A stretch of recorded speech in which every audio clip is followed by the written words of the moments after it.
The whispers started subtly, a tremor in the earth, a discordant note in the celestial choir that usually serenaded the hidden temple. Kenwin, still grappling with the echoes of his internal battles, initially dismissed them as mere geological shifts, the natural rhythms of this ethereal world. But the tremors grew stronger, more insistent, punctuated by chilling shrieks that clawed at the edges of his awareness.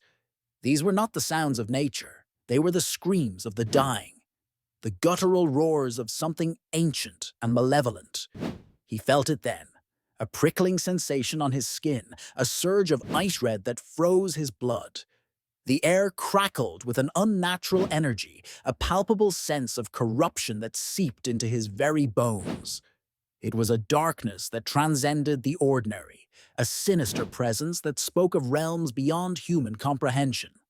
The idyllic serenity of his sanctuary was shattered, replaced by a palpable sense of impending doom. The ancient glyphs etched into the temple walls began to glow with an eerie luminescence, pulsating with a rhythm that mirrored the escalating chaos outside. These were not mere decorations. They were conduits, pathways to other dimensions, and now they were blazing with an ominous energy, revealing a hidden truth. The rifts were opening. Theron, his ethereal mentor, materialized beside him, his normally serene countenance etched with grim determination. The Orisha's radiant form flickered, the ethereal light surrounding him dimming, as if struggling against the encroaching darkness. Kenwin! Theron's voice resonated with a gravity that dwarfed even the cataclysmic events unfolding outside. The prophecies are unfolding. The demons have breached the veil. Kenwin felt a cold wave of fear, not the crippling self-doubt of his recent struggles, but a primal, instinctual terror that stemmed from the very core of his being.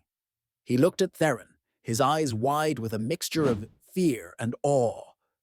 "What do we do?" he whispered, his voice barely audible above the growing cacophony of screams and roars. Theron's gaze was unwavering, his eyes reflecting the fiery glow of the glyphs. "We fight," he declared, his voice a resonant boom that echoed through the temple. "The rifts are multiplying, the demons are pouring into the mortal realm. They seek to consume all that was good and pure. This is your trial, Kenwin. This is the test that will determine the fate of worlds." The weight of this responsibility settled heavily on Kenwin's shoulders, the full impact of his destiny crashing down upon him. He was not simply a young man with exceptional powers. He was the last line of defense, the beacon of hope against an overwhelming darkness. The choice presented itself with brutal clarity. He could remain within the safety of the hidden temple, shielding himself from the horrors unfolding outside, allowing the demons to conquer the mortal realm. Or he could confront the threat, stepping into the role his lineage had foreseen, accepting the burden and the risk of failure. The decision tore at him. He looked back on his recent journey of self-discovery, the agonizing battles he'd fought against his own insecurities. He had confronted his inner demons, conquered his self-doubt, but this was a battle of a different magnitude. This was not a fight against himself. It was a war against an ancient evil, a conflict that threatened the very fabric of existence. He closed his eyes, taking a deep breath, feeling the power of the quantum quattro surging within him, a potent energy that mirrored the storm raging within his soul. The fear was still there, a cold knot in his stomach, but it was tempered by a newfound resolve, a steely determination that burned brighter than any fear. He opened his eyes, his gaze resolute. "I will fight," he said, his voice firm and unwavering. "I will not let them win." Theron nodded, a hint of pride in his ancient eyes.